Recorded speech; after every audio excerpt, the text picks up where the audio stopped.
Oke, baik.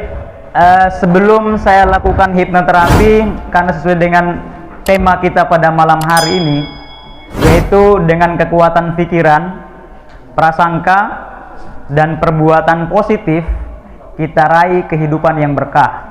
Insya Allah dengan keberkahan yang kita dapatkan dari modal kekuatan pikiran, prasangka, dan perbuatan yang positif, kita bisa raih kehidupan yang berkah insya Allah.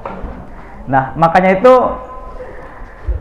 bagaimana caranya kita mendapatkan pikiran positif? Bagaimana caranya kita mendapatkan yang namanya prasangka atau husnuzon? Kemudian sehingga bisa berlaku yang namanya perbuatan yang positif. Tentunya bahan utama yang harus kita ketahui adalah ilmunya dulu. Maka pada kesempatan ini singkat saja materi yang akan saya sampaikan, setelah itu kita masukkan ke alam bawah sadar kita. Nah, contohnya begini, perokok, dia tahu rokok itu berbahaya. Secara sadar dia tahu bahwa rokok itu berbahaya. Betul kan?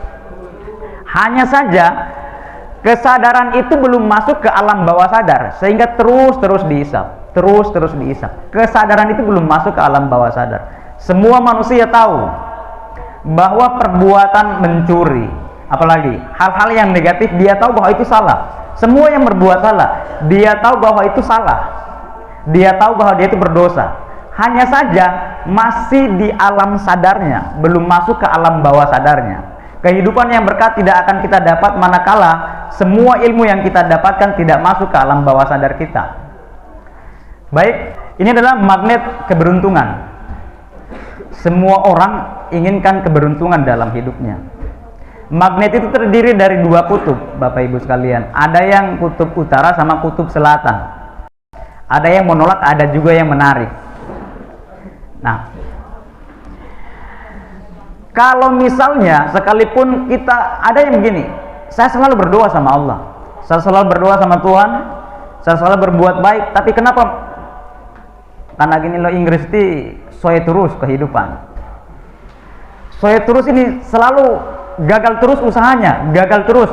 Itu karena ilmu yang Bapak Ibu pelajari atau amalkan belum masuk ke alam bawah sadar. Alam bawah sadar ini hanya mengenal titik fokus. Ibaratnya rezeki atau keberuntungan ini kita anggap saja seperti kupu-kupu, Bapak Ibu sekalian. Ini pola yang kita lakukan, pola yang manusia lakukan. Ada namanya pola taman dan ada juga yang namanya pola jaring. Cara menangkap kupu-kupu atau cara mendapatkan kupu-kupu. Nah, ada yang menggunakan pola taman, ada juga yang menggunakan pola dengan menangkap pakai jaring. Oke, next. Nah, pola jaring ini kurang lebih 70-80% penduduk dunia menggunakannya. Menangkap ambil rezeki, pokoknya kerja atau seperti cicak lah istilahnya. Nanti lapar baru gitu. Nah, kelemahan pola ini kita sudah menangkap dengan jaring kupu-kupunya. Tapi di sini terdapat kegelisahan. Takutnya kupu-kupunya bisa kita nikmati dari luar tanpa kita sentuh lagi. Di dalam toples. Ketika kita buka, terjadi deg-degan di sini. Aduh, mau lepas ini.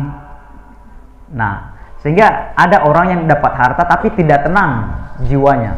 Ada orang yang dapat keberuntungan sekali dari hasil usahanya tapi tidak tenang jiwanya. Ini berarti keberuntungan ini tanda tanya. Apakah itu lewat korupsinya? Apalagi penipuannya. Nah, ini keberuntungan yang didapat dengan pola jaring. Bisa dipahami Bapak Ibu? Bisa. Nah, ini dia yang mendatangkan banyak sekali hal-hal yang orang Inggris bilang soe di dalam hidup. Nah, kalau kita tidak inginkan hal yang begini, maka kita masuk pada yang namanya pola taman. Bagaimana caranya next? Nah, ini pola taman. Kurang lebih hanya 10-20% penduduk dunia menggunakan pola yang ini. Jadi pola taman itu kita buat taman dulu, kita capek-capek cangkul dulu tanahnya, capek-capek, pokoknya buat seindah mungkin. Setelah tanaman bunganya sudah mekar, apa semua kupu-kupu tanpa kita tangkap sudah berdatangan. Kita tidak perlu ragu, tidak perlu menangkapnya, kita nikmati apa segala. Kita tangkap atau lari, besok pagi datang lagi, karena kita sudah punya taman. Taman ini ibaratnya adalah hati kita, Bapak Ibu sekalian. Taman ini adalah ibaratnya hati kita. Next. Bapak Ibu sekalian, di slide ini adalah perisai daripada keberuntungan. Ini yang warna hitam ini dosa. Keberuntungan tidak akan datang pada kita selamanya soe-soe terus kalau masih ada dosa dalam diri kita. Jadi yang membentengi keberuntungan, ini keberuntungan sudah ada sama manusia, dia masuk di lingkaran putih tadi ini. Hanya saja karena kita diselimuti oleh dosa, keberuntungan tidak akan datang. Seuzon sama orang, bicara hal-hal yang negatif, atau banyak sekali hal-hal yang negatif, sehingga ini diselimuti oleh dosa, sehingga keberuntungan apapun yang kita harapkan selalu gagal. Piara ini gagal lagi, mau tanam ini gagal lagi, banyak kegagalan. Coba Bapak Ibu pelajari bagaimana kehidupannya para ulama kiai apa segala macam. Santai-santai tapi rezeki lancar. Ingat Bapak Ibu sekalian, rezeki itu kalau kita kembali ke kisahnya Nabi Ibrahim, di mana Ibrahim meninggalkan anak istrinya di padang yang tidak ada kehidupan. Di situ saya singkat saja ceritanya. Istrinya ini mencari air di antara Safa dengan Marwah. Lari, naik gunung, turun gunung. Itu melambangkan usahanya. Tapi apa yang dicarinya dia tidak dapatkan dari usaha yang tadi itu, naik turun gunung. Tapi Allah hadirkan, Allah datangkan tepat di bawah kaki daripada Ismail itu sendiri. Artinya, jangan menganggap usaha yang kita lakukan, pekerjaan yang kita lakukan itu yang mendapatkan rezeki. Itu cuma sebuah syarat. Tapi rezeki sudah diatur oleh Allah pada diri setiap manusia. Hanya saja kesulitan-kesulitan yang kita dapatkan ini satu ini. Masalahnya dosa yang kita punya. Kalau kita mampu menghancurkan ini, maka kita dapat yang namanya keberuntungan, Bapak Ibu sekalian. Hidup dimuliakan dan dimanja. Hidup dimuliakan dan dimanja. Pokoknya apa yang kita inginkan telak datang sendiri. Oke, next. Oke, nanti kita akan masukkan materi ini ke alam bawah sadar kita. Kita masuk dulu ke pikiran sadar kita. Nah, kunci rahasia magnet keberuntungan. Kalau bisa dibaca silakan dibaca. Saya bacakan inti-inti saja. Jadi di tengah-tengah kita ini ada dunia lain. Ada dunia lain. Untuk memahami kunci rahasia magnet keberuntungan, ada pada pemahaman mengenal realitas dunia lain, yaitu dunia kuantum. Jadi di lingkungan kita ini, di sekeliling kita ini hidup, ada yang namanya dunia kuantum. Ilmu ini menyebutkan bahwa di samping dunia yang kita lihat sekarang ini, ada dunia lain yang halus dan tidak terlihat. Bukan dunia horor. Bukan. Pemahaman tentang dunia kuantum inilah yang akan menciptakan keajaiban, bahkan akses menuju kebahagiaan.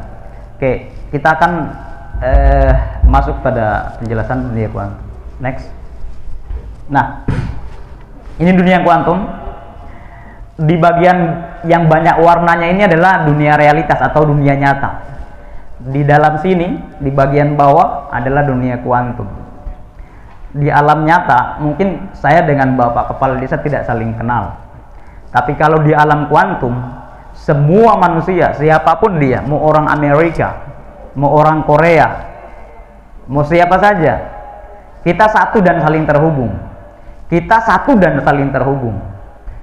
Sehingga kenapa Nabi melarang kita berbuat hal-hal yang negatif, berkata hal-hal yang negatif kepada orang lain. Di alam nyata, saya mungkin katakan si A, kamu ini bodoh. Tapi bodoh itu adalah titik fokus, kalimat fokus. Di alam realita, di alam nyata saya katakan si A bodoh. Kata bodoh tadi itu akan dibawa oleh diri sejati atau alam bawah sadar kita ke alam kuantum. Di alam kuantum, diri asli tidak mampu membedakan siapa yang kamu katakan bodoh, karena di situ kita satu dan saling terhubung, Bapak Ibu. Sehingga karena bingung, tidak tahu kemana ini, kita satu dan saling terhubung, sehingga kata bodoh itu ditransfer. Oke, next dulu. Ditransfer ke langit dari alam kuantum, langit turunkan lagi ke alam nyata. Dalam kenyataan, kata tadi itu akan dikembalikan ke kita. Maka secara tidak langsung perkataan yang kita lemparkan sama si A bodoh, secara tidak langsung kita berdoa, ya Allah jadikan aku orang bodoh. Maka paling bagus, seburuk apapun manusia, seburuk apapun si A, doakan dia hal yang baik. Kalau tidak layak doa itu kan masuk di alam kuantum, kembalinya ke kita. Bisa dipahami Bapak Ibu? Bisa. Nah, jadi kelep kodoyo kamati Pak Kades Pak korupsi bilang enggak atau supaya kata gagal itu kan bisa balik. Siapa tahu ada tampiasnya juga kan. Begitu. Nah, ini ya bisa dipahami tentang alam kuantum. Jadi mulai hari ini dan seterusnya kapanpun dimanapun, pokoknya seumur hidupnya Bapak Ibu, mulai berkata hal-hal yang baik-baik saja. Titik fokus kita ke hal-hal yang baik. Ini kalau dapat keberuntungan ya. Mau sejelek apapun orang so lempar kamar, bilang saja terima kasih. Begitu bogong. Oke, next ya. Nah, kunci rahasia yang pertama ini, next. Ini pikiran positif, kayak yang tidak tulis tadi. The power of positive thinking. Jadi pikiran yang positif. Hidup kita adalah proyeksi. Setiap pikiran dan perkataan adalah doa, dan setiap doa dikabulkan oleh Allah, baik yang positif maupun yang negatif. Jadi ibaratnya proyeksi pikiran kita. Jadi laptop ini ibaratnya pikiran yang ada di dalam kepala kita ini. Kemudian hasil dari apa yang kita pikirkan itu jadi nasib, seperti proyeksi tadi ini. Ini yang nasib. Jadi jangan terlalu berpikir yang negatif Bapak Ibu. Itu akan jadi kenyataan. Coba review ulang kehidupan Bapak Ibu. Mungkin ada yang pernah dihayali dulu, diangan-angani, sekarang jadi kenyataan. Ada sebagian yang jadi kenyataan. Padahal Bapak Ibu tidak pernah berdoa. Bapak Ibu tidak pernah berdoa minta itu, tapi cuma dihayal-hayal, jadi. Misalnya begini, ini untuk cowok-cowok juga, cewek-cewek misalnya. Misalnya berdoa, ya Allah kirim saya istri, berikan saya istri yang soleha. Tapi setiap malam nonton TikTok cewek yang seksi-seksi. Di film juga cewek-cewek Korea. Akhirnya menikah kamar, katanya mau baik kodotia. Tidak sesuai dengan keinginan. Sudah pas sholat 5 waktu, tambah sholat tahajud, sholat sunat-sunat yang lainnya. Ini jadi kamar istri ini rupa begini. Itu doa itu ditimbang Bapak Ibu. Next. Jadi begini, doa itu ditimbang. Dalam 1 kali 24 jam kurang lebih 2 juta informasi masuk ke dalam pikiran kita. Misalnya pisang masuk, 1 judul pisang. Itu dipecahkan sebanyak 6.000 kali oleh pikiran kita. Pikiran satu bilang pagi-pagi, gagain merebus. Dan itu poretia gorengan tagon aku kopi to didik. Besoknya pagain bikin cola. 1 judul saja itu dipecahkan oleh pikiran kita sebanyak 6.000 kali tanpa kita sadari. Bayangkan kalau kita berdoa minta istri yang soleh, tapi pikiran kita ditimbang, dia pecahkan cewek istri tadi, calon istri itu lewat apa yang kita tonton, pikiran mulai baan, cewek begini gagah seksi, kurang yang gagah. Apa body apa gambos apa segala macam. Nah, akhirnya muncul kamar istri, BKT yang mau tap yang bangun subuh. Nah, itu hasil pikiran kita. Ingat, apa yang kita pikirkan adalah doa. Apa yang kita katakan adalah doa. Kita berdoa, taruhlah 7 waktu, 5 waktu tambah 2 sholat sunat. Kenapa tidak terkabulkan? Padahal sudah sholat tahajud ini. Pikiran kita yang ditimbang ternyata lebih berat ke arah yang negatif. Itulah yang jadi kenyataan Bapak Ibu sekalian. Gitu. Nah, rahasia keberhasilan sama dengan menguasai kekuatan pikiran. Kekuatan pikiran bermakna bahwa kita sebagai pemilik dan penguasa pikiran mampu mengarahkan pikiran ke arah yang positif yang kita inginkan, mampu memberi respon yang tepat dan selalu baik atas semua kondisi yang terjadi di tengah kita. Itulah penguasaan atas pikiran. Alam bawah sadar hanya mengenal fokus, seuzon menghambat keberuntungan, seuzon merusak takdir. Jadi jangan seuzon. Pak Kades ini begini atau Pak Camat ini begini. Korupsi. Nah, ini kan seuzon kan? Justru merusak takdir kita. Mungkin besok kita atau tahun depan kita ditakdirkan oleh Allah beli mobil buat bangun rumah, cuma karena seuzon sama orang hancur. Oh, tidak cocok kau jadi kaya. Sedangkan susah kau sombong. Tidak cocok kau. Nah, itu. Jadi mental kaya dulu yang harus dihadirkan sebelum kita. Oke, next lagi. Nah, ini ada kuis ini. Biasa sering kalau di seminar-seminar saya sampaikan sama mahasiswa segala macam. Ini ada kuis. Dari pemaparan saya tadi saya coba dulu. Barangkali ada yang mengantuk ini. Barangkali ada yang semua ingat-ingat tidur, pikir tidur. Saya ada kuis ini Bapak Ibu. Ada 4 ini. Bapak Ibu cuma menjawab saja setuju atau tidak.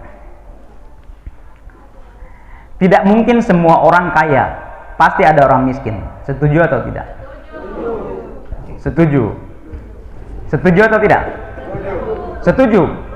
Tidak mungkin semua orang kaya, pasti ada orang miskin. Setuju enggak? Setuju. Oke, next. Berarti belum masuk ini. Hidup itu susah, penuh penderitaan dan selalu tidak cukup. Setuju atau tidak Bapak Ibu? Hidup itu susah, penuh penderitaan dan selalu tidak cukup. Setuju atau tidak Bapak Ibu? Setuju. Oh, berarti ini pemerannya ini kayaknya. Next. Ada orang jahat dan ada orang baik. Setuju atau tidak Bapak Ibu? Kemudian yang keempat, ada kelakuan pacar, suami istri yang mokoret zina. Betul tidak Bapak Ibu? Oh ya, mokoret zina. Betul ya? Setuju ya? Bapak Ibu, sesuai dengan pemaparan saya sebelumnya, kita jangan seuzon sama orang. Seburuk apapun kita katakan baik, berarti mengantuk ini materi ini ya.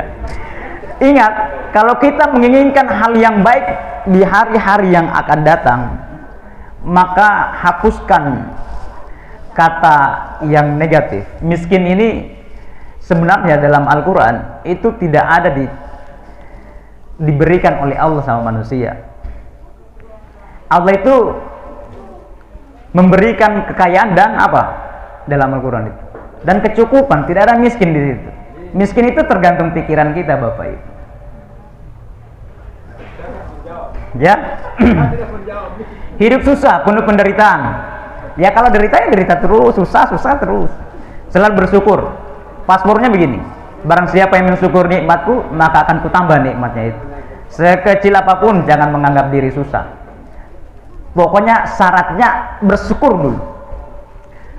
Tongo tutup nuagin mane boyo, syukuri saja dulu. Sekecil apapun hasil yang kita dapatkan, syukuri saja dulu. Syukuri. Insya Allah Allah akan tambahkan nanti nikmat. Itu sebenarnya syarat untuk jadi kaya, untuk dapat keberuntungan Bapak Ibu. Ada orang jahat dan ada orang baik. Semua orang baik, tapi ada levelnya Bapak Ibu. Ada yang baiknya levelnya cuma saudara baik, sama orang lain coba. Gitu ya. Jadi sebenarnya semua orang baik, tapi punya level. Semua orang juga jujur, tapi punya level. Jujurnya orang yang level 2000 ada, 1000 ada, level 10.000, level 100 ada juga. Contohnya begini, di rumah makan atau di tempat umum. Uang 2000. Oh, kalau yang jujurnya level 2000 besar suaranya. Woi, uangnya siapa ini? Ini level 2000 besar suaranya. Jujur level 2000. Kalau yang 50.000 yang biru, aduh, semulai kecil suaranya. Biasa semua bisik. Uangnya siapa ini? Ini kalau jujur, aduh. Jadi semua orang jujur, tapi ada level-levelnya. Apalagi kalau yang suara merah, bas suara dia tapi dalam hati.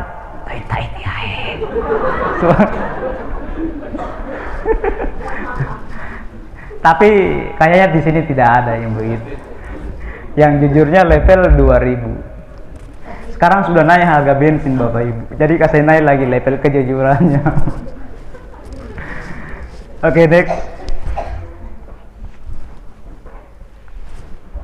Jadi begini Bapak Ibu, menghilangkan seuzon, membangun husnuzon. Jadi kalau ingin mendapatkan keberuntungan di hari-hari yang akan datang, seburuk apapun orang yang di hadapan kita, siapapun dia, sekalipun terlihat perbuatannya memang tidak baik, tapi selalu husnuzon. Selalu husnuzon sama orang. Oke. Paksakan diri untuk selalu husnuzon. Saya singkat-singkat saja, next lagi. Insyaallah bisa dipahami Bapak Ibu sebelum kita masuk ke Oke, next saja, game lewati saja. Ini lagi ada game sedikit ini. Saya tanya ini. Dalam game ini tugas peserta menjawab bagus itu. Kan mau husnuzon toh? Bagus atau alhamdulillah? Apa yang mana? Alhamdulillah atau setuju? Atau bagus itu? Bagus itu. Nanti tugasnya Bapak Ibu jawab bagus itu, kasih besar suara. Kalau mau ingin kaya ke depan, jawab bagus itu ya. Tugasnya Bapak Ibu. Mau ingin kaya? Mau ingin kaya? Mau enggak mau ingin kaya? Mau kan? Oke. Jawab dengan satu kata, bagus itu. Pak Kades korupsi. Wah, bagus itu. Ini saya bacanya di sini. Saya enggak ngarang ini. Saya bacanya di sini.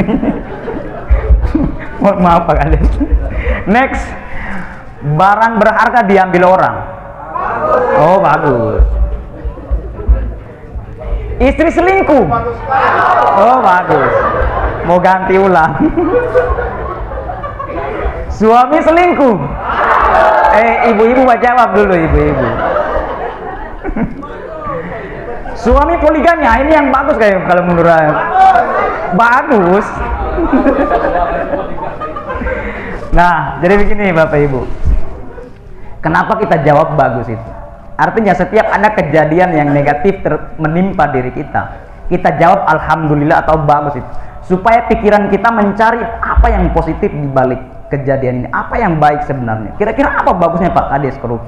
Kalau kita langsung bilang moreto, langsung pikiran kita mengarah keburukannya Pak Kades yang kita cari. Bisa dipahami? Maksud dari kuis ini, game ini, supaya pikiran kita arahkan ke hal yang positif. Karena ini berkaitan dengan nasib kita Bapak Ibu.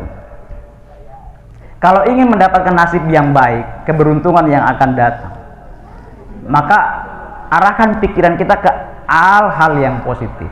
Maka setiap kejadian sambut dulu dia dengan alhamdulillah. Wal qadri khairi wa syarri minallahu ta'ala. Ini semua ketentuan dari sama Allah ini. Baik ataupun buruk. Coba Bapak Ibu sekalian. Saya ambil contoh. Siapa yang paling Bapak Ibu hargai di dalam hidupnya Bapak Ibu?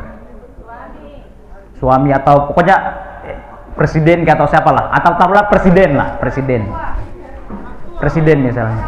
Orang tua misalnya.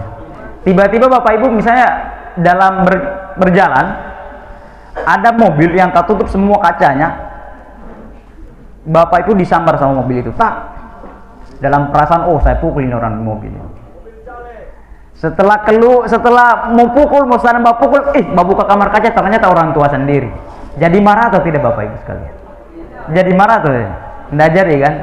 Itu manusia Bapak Ibu, orang yang Bapak Ibu hargai, orang yang Bapak Ibu hormati. Ingat, segala sesuatu yang terjadi di dunia ini adalah ketentuan dari Allah. Kalau kita kecelakaan, Allah yang kasih celaka. Kita kehilangan ayam, kehilangan kambing, kehilangan sapi, itu Allah yang kasih. Semua ketentuan dari sama Allah. Mau marah bagaimana coba? Jadi paksakan diri untuk selalu berpikir positif kalau ingin mendapatkan hasil yang positif di hari-hari yang akan datang. Bisa dipahami Bapak Ibu sekalian ya. Oke, next. Feeling atau disebut dengan ketenangan jiwa. Jadi jiwa dikasih tenang setiap dapat musibah, jiwa dikasih tenang supaya dapat keberuntungan. Oke, next lagi kita singkat-singkat saja. Kunci rahasia yang ketiga, next. The power of positive motivation. Jadi motivasinya positif, motivasinya bukan untuk mencari, jadi kita mencari keberuntungan atau rezeki semata-mata bukan untuk kebahagiaan pribadi, namun bertujuan untuk membahagiakan orang lain. Jadi begini Bapak Ibu, kalau kita mau ingin kaya, berusaha apa segala macam, motivasi kita untuk berjuang untuk menjadi orang kaya bukan untuk keperluan pribadi. Kalau mau ingin dapat keberuntungan yang diberkahi oleh Allah, tapi motivasinya adalah bagaimana kita mampu membahagiakan orang-orang di sekitar kita, tetangga, fakir miskin, janda. Tapi janda jangan cuma janda muda yang ya, jangan cuma janda muda yang dikasih. Apalagi kalau yang cantiknya, nenek-nenek pasti yang sudah diabaikan. Bye. Jadi itu ya. Oke, next. Oke, selesai sudah. Nanti kita masuk pada sesi berikut.